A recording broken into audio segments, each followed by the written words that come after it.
It's a short DAF today, DAF Chaf Aleph Amid Aleph, so we're going to go into DAF Chaf Beis as well so that we can space ourselves properly.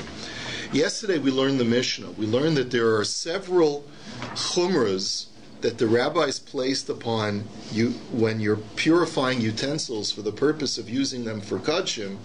There are many halachic chumras that they placed upon those kinds of utensils versus utensils that you want to use for truma, which is the next level down of kedusha. And so we saw a number of distinctions, and we're going to discuss some of those distinctions today. The first distinction that we saw is that for truma, for vessels that you want to use for truma, you're allowed to stack them. So you can take a small vessel, put it inside a larger vessel, and take them to the mikveh, dunk them in the mikveh that way. But with kachim vessels, meaning vessels you want to use for kachim purposes, you have to toivel them separately. So the Gemara now asks, "Ba'kodesh my time alo." This is the second line of DAF Chaf Aleph Amid Aleph. Why is it that for kachim vessels you have to be more machmir? So Amar Rabbi Ila mipnei shekevedo shel kli chotzeitz. The answer is that it has to do with the issue of chatzitza. We're worried that the smaller vessel will weigh down on the larger vessel, and so that'll form an impediment, not allowing the water to circulate properly on the bottom part of the smaller vessel and on the top part of the bottom of the larger vessel. So the Gemara says, now wait a minute, that's problematic because v'hamid seifa mishum chatzitza reishalav mishum chatzitza. But wait a minute, if we're going to see another case of a chumrah with kachim that has to do with chatzitza later on in the Mishnah, so then that would imply that the first case that we just addressed is not an issue of chatzitza, but is something else. So what's the case of the seifa? The ketani seifa v'lo kemidas hakodesh midas hatruma shebekodesh matir uman givu matbil v'achar kach kosher uvitruma kosher v'achar kach matbil. We saw this yesterday in the Mishnah that the chumrah is that when you have a fabric kli, such as let's say a bag or a blouse or something like that, and it has a drawstring, so when it comes to using this for kachim, you have to untie all of the knots, make sure that it's completely dry, and then you can toivel it in a mikveh. But with truma, you're not required to do that. Okay, so the question is, Reisha v'seifa mishum chatzitza. So it's really a question and an answer at the same time. In other words, the problem is, it seems very clear that the case of untying the drawstrings has to do with a chatzitza, an impediment where the water won't be able to circulate through the knots in the drawstring. So if that's the case, then why do you need two cases that deal with the issue of chatzitza? The Gemara says, really, in reality, according to Rabbi Ila, that's true, that the Mishnah addresses two cases of chatzitza where we're more machmir for kalim for kachim than for kalim for truma. Utzricha. So let me tell you why you need two cases. Di'iash mi'inun reisha hava amina hainu taima de l'kodesh lo mishum kevedo shel kli de'ika aval seifa de leka kevedo shel kli ema l'kodesh nami lo havi chatzitza. If I only had the first case, I might think that the only time that there's a problem of chatzitza is when one vessel is pushing against the other because of the weight of the inner vessel pushing on the outer vessel. That's going to cause a chatzitza. But maybe when it comes to one vessel that has a knot in it from the drawstring, maybe that doesn't comprise a chatzitza because there's no other vessel that's pushing against it to create an obstacle. And v'iyash me'inan seifa hava mina hainu taima de l'kodesh lo mishum dekitra ahaduki mihadek avol reisha demaya akfu yimakfu le'lamana lo havya chatzitza tzricha. Now let's look at it the other side. If I only had the second case where there's a chatzitza formed by a knot in the drawstring, maybe that's only true because of the tightness of the knot, right? Which is not going to become any looser by immersing it in water. If anything, sometimes the water will actually expand the string of the drawstring and make it even tighter. So therefore, that's where there's a problem of chatzitza. But with two vessels, one resting on top of the other, once you immerse it in the water, you can assume there'll be some level of buoyancy of the inner vessel, and that'll loosen the two vessels from each other. And maybe therefore I could have argued that there's no problem of chatzitza, and that's why I needed both cases. So according to Rabbi Ila, there are 2 out of the 11 cases of our Mishnah where we're more machmir for kalim, for kachim kalim, than we are for truma kalim. 2 out of those 11 cases are dealing with chatzitza. And the Gemara says, Rabbi Ila l'taime, and Rabbi Ila is consistent. The Amar Rabbi Ila, Amar Rabbi Chanina bar Papa, Eser Malo Shanukan, that Rabbi Ila says that there are really only 10 chumras over here in our Mishnah, even though there are 11 halachas listed. But there are only 10 really practical halachic chumras. So you see that Rabbi Ila is of the opinion that 2 out of the 11 are the same issue. And he further says that Chamesh Risonos bein Lakodesh bein Lechulin Shenasu al Taras HaKodesh, Achronos Lakodesh Avolo Lechulin Shenasu al Taras HaKodesh.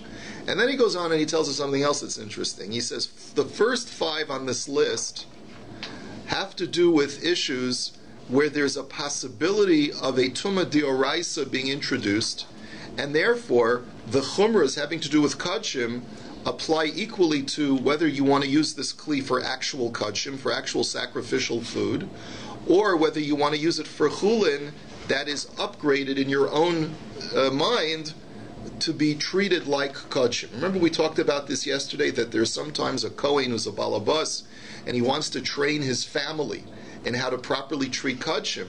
So he'll make an across-the-board rule in his house that all food that comes into this house has to be treated like kodshim.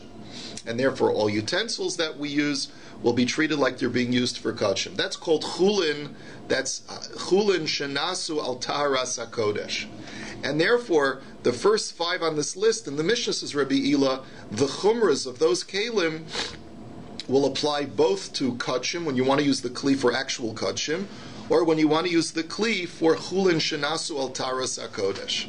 But the last 5 on the list, where there's no genuine concern of an actual tumah d'oraisa being introduced into this system, if I'm not careful, then these chumras only apply to when you're actually using the kli for actual kodshim, not when you're using it for chulin shenasu al taras hakodesh. Now, my time, chamesh kamaisa dislahu drara de tumah mid'oraisa gazr b'hu rabbanan bein lakodesh bein lachulin shenasu al taras hakodesh. Basraisa de leslu drara de tumah mid'oraisa gazr b'hu rabbanan lakodesh lachulin shenasu al taras hakodesh lagazr b'hu rabbanan. Basically, the Gemara is speaking out what I just told you, that the first 5 on the list, if you're not careful, there's a chance that one's carelessness will lead to the actual contact between Tumah D'Oraisa and the Kodshim. And therefore you have to be machmir both for a kli that's being used for actual Kodshim and a kli that's being used for chulin shenasu al taras hakodesh. But the last 5 on the list, the only concern is at most a tumah d'Rabbanan, if it would be come in contact with the food item if I'm careless, and therefore the rabbis weren't so machmir. So Rashi just speaks it out for us, and it's worthwhile just taking a quick look at this Rashi called Drara de Tumah D'Oraisa. He says if you take a look at the first 5 cases, he says, what were the first 5 cases? Number 1, chatzitza.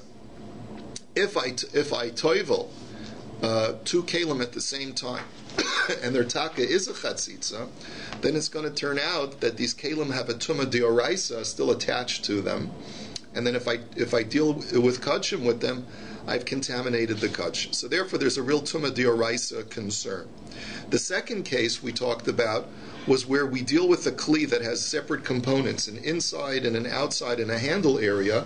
We said that when it comes to kodshim, even if a tumah d'Rabbanan only touches one part of the kli, even though normally with tumah d'Rabbanan only that portion of the kli is tameh, but the other portions of the kli are not tameh, but because if this was tumah d'oraisa, all of the kli would become tameh, therefore we're machmir for kodshim. Once again, it's because it's a concern that tumah d'oraisa should not be introduced into this system.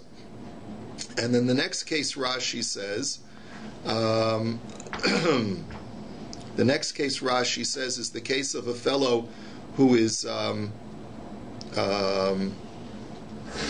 let's see, next case, no seyas hamidras, a person carrying the shoe of a zav. Remember we said that with truma you're allowed to carry truma in the other hand as long as they're not getting mixed up. But with kodshim we're more machmir. There again, there's a possibility of a tumah d'oraisa. If you're careless, a shoelace from that shoe could fall into the kli that's holding the kodshim, and then you're going to have problems. And case number 4 rather, is is that the clothing that you set aside for truma cannot be used for kudshim, because there again you might have been reckless because it was only truma, not kudshim, and you let your wife who's a nida sit on that clothing and render it tameh. So therefore, there's a tumah d'oraisa concern. And finally, the kelim hanigmarim, that if you have clothing that's manufactured for truma purposes. Oh, so we said that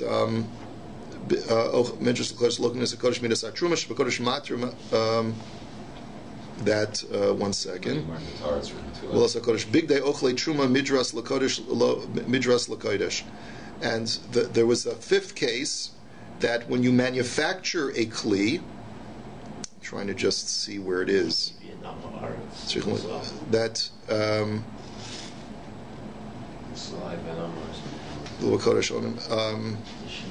that when you finish manufacturing a kli, you have to take it to the mikvah if you want to use it for kudshim purposes, but not for truma purposes. I'm just trying to see that in the Mishnah. Yeah, kelim hanigmarim b'tahara tzrichim tevila l'kodesh avolo l'truma. Right, when you finish manufacturing a kli, even though you know that there was no tumah introduced to it, you have to take it to the mikvah for kudshim. Okay, and there too, you have to be concerned that maybe a zav might have spit on it without your knowledge of it, and that's why you have to take it to the mikveh. So in 5 out of these 10 cases, says Rabbi Ila, there's an actual tumah d'oraisa possibility of if a person's not careful, and therefore you have to be machmir both for kelim that are going to be used for kudshim itself, and kelim that are going to be used for chulin shenasu al taras hakodesh. Fine. Now let's go on. So the Gemara now says, Rava Omar. So this is all according to Rabbi Ila. Now let's talk about Rava's shita. Rava disagrees with Rabbi Ila, and he says no. The first case of our Mishnah where you're not allowed to be toivel one kli inside of another is they got nothing to do with chatzitza. He says midaseifa avi mishum chatzitza, reishalav mishum chatzitza. If the case of the drawstring on the bag is an issue of chatzitza, so then obviously the case of a kli inside a kli is not an issue of chatzitza, otherwise it would be superfluous. So what's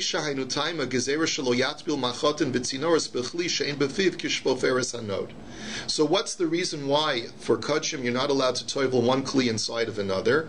The answer is because we're worried that you might come to toivel small little tiny utensils like needles or pins or thimbles inside of a kli that has a large receptacle, but the mouth of the kli is very tiny.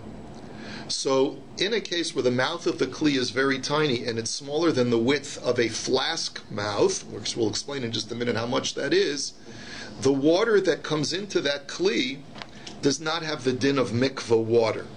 And in that case, the needles will not be purified. And that's the reason why, for kudshim, we're machmir that we never allow you to toivel one kli inside of another, because you may come to do it in a way that will not purify the kli on the inside. Utanan, Erev mikvos kishvoferes hanod. Now, how do we know this? Because we know that in order to unify two bodies of water, let's say you have, and then we do this in our modern mikvos all the time, you have two bodies of water that are adjacent to each other. One is kosher mikvah water and the other one is not kosher mikvah water. How do you create a conduit such that this is all considered to be one body of water, so that you can toivel in one and it has the status as if you're connected to the mikveh. As long as there is an aperture that is the size of a shvoferes hanod, which is a flask mouth, then that's acceptable. And how much is that? Ka'ovia uchechalala kishtei etzpos chosros lemakoma. And the amount is by, if you take 2 fingers and you can fit it inside that hole, and you can twist your fingers all around so that the circumference is completely of that diameter in all places, so then you know it's the size of a shvoferes hanod. Now we do this with our mikvos today. What we have is something called a bore, which is where the rainwater, where the actual kosher mikveh is, but that's not where we immerse ourselves. We immerse ourselves in an adjacent body of water, which is from purified, chlorified tap water. And how do we connect that to our mikveh? we have an aperture, a hole that connects the two bodies of water. So that's what makes it. That's what makes our mikvah. I mean, there are other details as well, but that's one of the ways that you create a kosher mikvah. So the issue is the same thing. When you have a kli that only has a mouth that's smaller than a shpoferes hanod, so then the water that comes in is not considered to be connected anymore to the mikvah. And therefore the needles and pins that are inside there are not going to be purified. And that's our concern when it comes to kachim. Now we're not machmir by truma, because by truma, okay, so you'll remember to make sure that the mouth of the kli has to be wide. But with kachim we have this extra level of concern. And that, says Rava, is the reason why we don't allow you to be toivel one kli inside another for kachim. Now, Savar la kahada Amar Rav Nachman Amar Rabba bar Avuha Yud Aleph Milo Shanu Kan. So therefore, Rava clearly holds like Rav Nachman, who says that there are 11 distinct halachic chumras here between kachim and truma. And of course, the only way you get to 11 is if you hold the case of the kli inside the kli is a different halachic principle from the case of the drawstring case in the seifa. Now, sheish rishonos bein lakodesh bein lechulin shenasu al taras hakodesh, and achronos lakodesh abal lechulin shenasu al taras hakodesh. And the first 6, therefore, because there's an actual fear of an iser deoraisa being introduced to kachim, where machmir, whether it's you're dealing with a kli that's going to be used with actual kachim, or a kli that's going to be used for chulin shenasu al taras hakodesh, and the latter 5, since there's no genuine concern of a tumah deoraisa, only at most a tumah derabanan, we're therefore not going to be as concerned, and therefore we will only require you to have these upgraded chumras for when you're dealing with the kli for actual kachim, but not for chulin shenasu al taras hakodesh. So now the Gemara asks, "My ika bein de Rava de Rebbe Ila." What is the practical difference whether you learn like Rava or Rebbe Ila? Remember, according to Rebbe Ila, our only fear is chatzitza. According to Rava, our concern is that we're not going to let you toivel stuff, lest you come to toivel it in a kli that the mouth is very small. So ika benayu salvig argusni shamila an kelim v'it bilan. The practical difference is, what if you take like a laundry basket or something that's extremely porous, okay, and you put kalim in there and you toivel them in the mikvah. So laman da omar mishum chatzitza ika, laman da omar mishum gezerah shemeyatvel machotin betzineres bechli she'ein befiv kishvoferes hanod salvik argusni shem bevim kishvoferes hanod leka. So the difference will be as follows. In such a porous kind of basket, there really is no reason to fear that you're going to confuse that with a kli that has a very small mouth. I mean, it's not really a kli at all because it's so full of holes. And so there, if the concern of a kli inside of a kli is because you may come to toivel needles inside a very small-mouthed utensil, then there's no reason to prohibit us using a laundry basket to toivel kalim. But if the concern is because of a chatzitza, then by having one kli pressed down against the laundry basket, even though it's porous, you still do have a concern of chatzitza. So that will be the practical difference. Therefore, according to Rebbe Ila, it'll still be usher to toivel in the laundry basket. According to Rava, it'll be permitted to toivel with the laundry basket. And it's just interesting to note that today, what we do when we take our kalim to the kalim mikvah, and we want to make sure that we're not going to drop it and it's going to get lost on the bottom of the mikvah, what do? We take it in a basket and we put it in. We advise you, like shake it around a little bit to make sure that the water gets in on all sides so that there's no chatzitza. But the truth is that as long as you're careful and you watch over it, then it's okay. Now, of course, we're not toiveling our kalim for kachim. We're just toiveling our kalim for chulin use, so therefore none of these chumras apply. But it's just interesting to note that at least if you were doing it for kachim, according to one shita, there would be a concern. It floats. It's buoyant, right? It becomes buoyant. Right. Well, okay, so that's the thing is, let's say you've got like silverware, and you're toiveling your silverware in this laundry basket, sometimes it doesn't float if you got like 100 pieces, 100 forks in there, 100 pieces of silverware in there. So that's why you really got to shake it up a little bit, make sure that the water gets in all around. Va'az the Rava l'taime, and Rava really is consistent in that he is, his concern is the lest you come to toivel a kli in a very small-mouthed vessel. The Amar Rava salvig argusni shemilim kelim vehit bilim tahorin, because Rava says explicitly that it's perfectly fine, and he makes no distinction what the utility of the kli is going to be. He says it's perfectly fine if you toivel them with a laundry basket, but you put the kelim in a laundry basket, it's perfectly fine. But then he also says another halacha, which is a qualification. He says, "Umikva shechalko b'salvig argusni hatoivil shamlo asalo tevila." Now he says that if you go ahead and you take a mikvah that's just 40 saws, and you take a mesh or a netting and you divide it down the middle of the mikvah, he says it's no longer a kosher mikvah.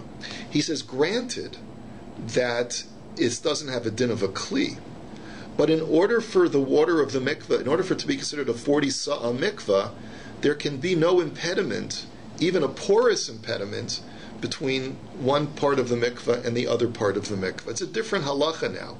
It's got to do with the fact that you need to have a contiguous body of water that's not impeded in any way. And I'll prove it to you, says Rava. He says,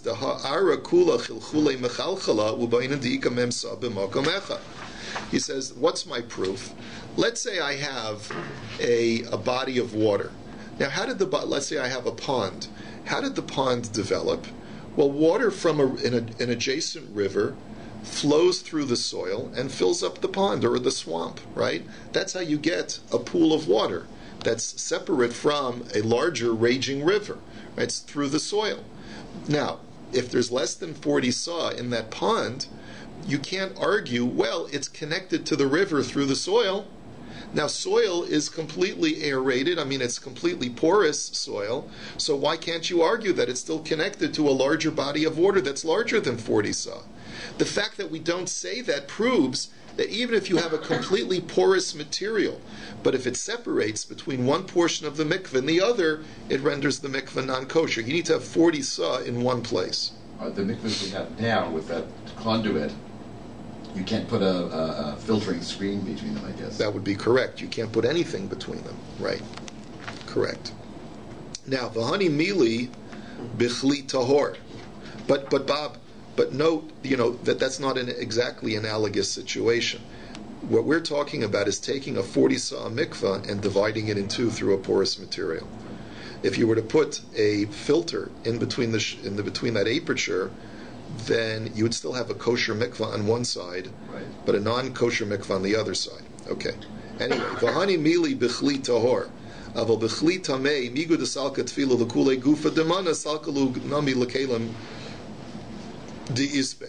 But now the Gemara gives us another qualification. The only time that if you were to toivel needles inside a kli that is a very narrow mouth, and the only time that we would say that the tefillah is not kosher is only when the outside kli, and it's almost paradoxical, if the outside kli is tohar already, and the only thing that you need to toivel are the needles inside, so if the mouth is too narrow, the water that comes in is not considered connected to the mikvah, and therefore the needles are not purified. However, let's say the outer kli, let's say it's a salt shaker. Let's just, for argument's sake, it's a salt shaker with a very narrow aperture, right? And you stick some needles in there in order to toivel them. But if the salt shaker needs to be toiveled as well, then since the water that is entering into the inside of the salt shaker is purifying the salt shaker, because that's the only way that water gets inside of it, then by definition it's considered to be purifying water for the needles as well. So it's almost paradoxical. If the outside kli is tohar already, and the water that's coming into it is therefore not needed to purify the external vessel, then the internal vessels are not purified either. But if the external kli needs to be purified, then the internal water that comes in, since it's already purifying the external vessel, it'll purify the internal vessels as well. And how do we know this? This is what the Mishnah says. Ditnan, kalim shamila an kalim vihit bilan. If you have kalim that you fill up with other kalim, and here again, there's no distinction made as far as how wide the mouth of the utensil is. As long as you put them in the mikvah, harei elu tahorin, then they're going to be tahor. However, v'im lo taval, mayim ha'me'uravim ad shiyu me'uravim kishvoferes hanod. But if you're not toiveling, then in order to create a mixture of water from the mikvah water to the internal water, you need to have an aperture the size of a shvoferes hanod, the size of a flask mouth. So what does those words mean? Mai ka'amar v'im lo taval. What does it mean if you're not toiveling? Hachi ka'amar v'im eino tzarech lahat bila. If it's not necessary to toivel the external vessel, and you need to create a mixture, therefore, of the external water with the internal water, in order to consider the internal water still water, mikvah water, then you need the aperture of the mouth of this vessel to be the size of a shvoferes hanod, which is that 2 finger breadths width, in order for the internal water inside the vessel to be purifying water of the mikvah. And this is where we'll hold it for today. Have a wonderful day.